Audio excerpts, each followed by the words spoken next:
As proteínas também têm função energética. Ah, prof, elas podem ser utilizadas para a produção de ATP? Elas podem, tá? São utilizados em uma terceira ocasião, perdi aí a palavra, mas eles são utilizados primeiro os carboidratos, num segundo plano, era plano que eu queria falar. Primeiro plano, carboidratos, num segundo plano são utilizados lipídios e em terceiro plano as proteínas podem ser utilizadas para a síntese de ATP.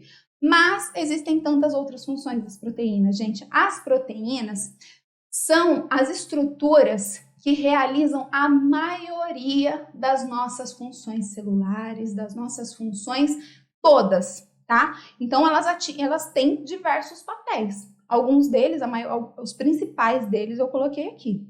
Então, já falei da reserva energética. Papel estrutural também, tá? Existem estruturas proteicas. Fala uma estrutura proteica aí, prof. Citoesqueleto, gente, o esqueleto das células eucariontes. São estruturas filamentosas constituídas por muitas proteínas, tá? Então, tá aí uma função estrutural. Fazem aí uma arquitetura das nossas células, permitem com que ela tenha uma determinada forma e não outra, tá?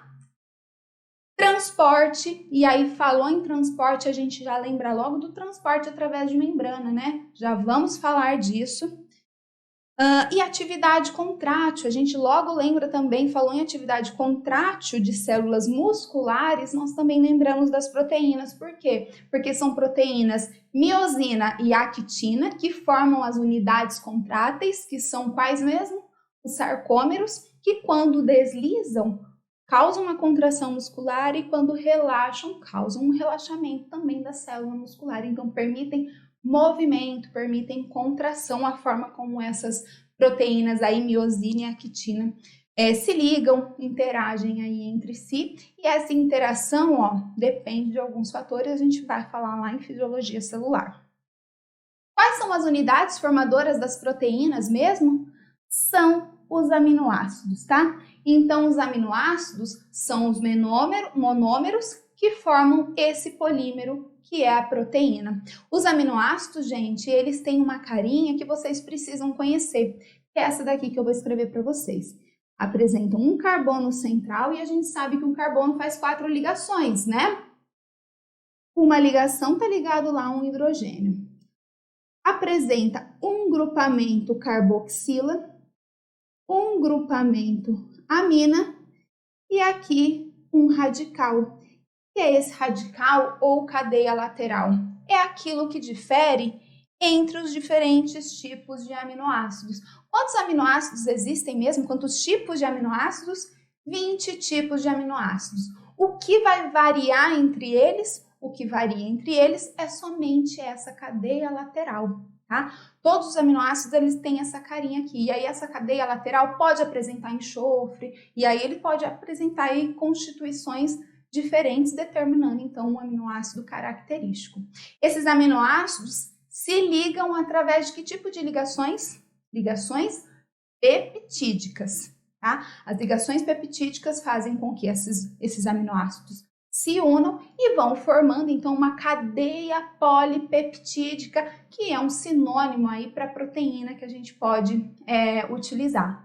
Como é que acontece uma ligação peptídica? Ocorre a ligação de um aminoácido com outro através, ó, vou colocar aqui. Esse aminoácido aqui, ele vai se ligar a um outro aminoácido dessa forma. Cadeia lateral. Aqui vai ter o grupamento amina. E errei. Aqui o grupamento carboxila e aqui o amina. É aqui que acontece a ligação peptídica. Tá legal? Dessa forma aqui. Sempre, tá? aí, gente, essas ligações elas vão acontecendo até que a gente tenha a formação de toda uma proteína.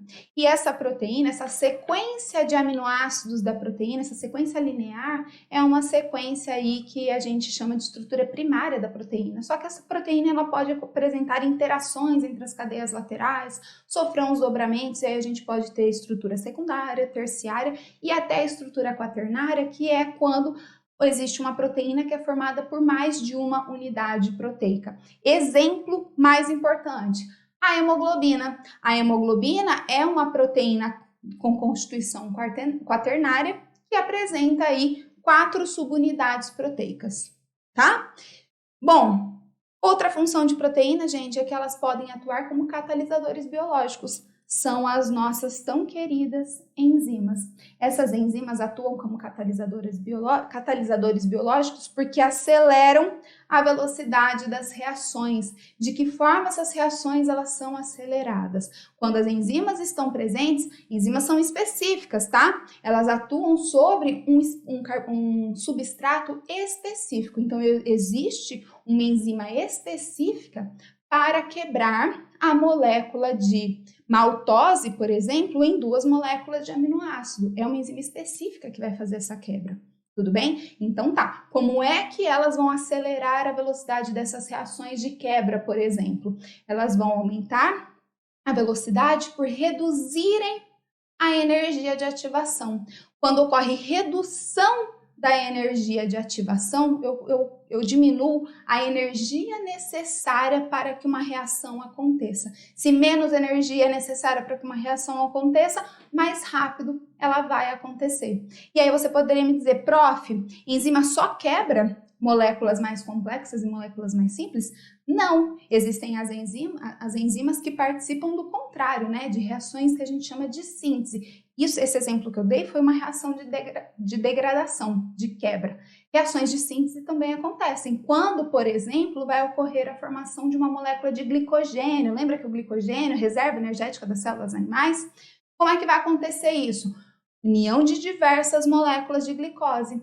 Reações de síntese, de união de uma molécula de glicose na outra, tá? Por ligações como mesmo?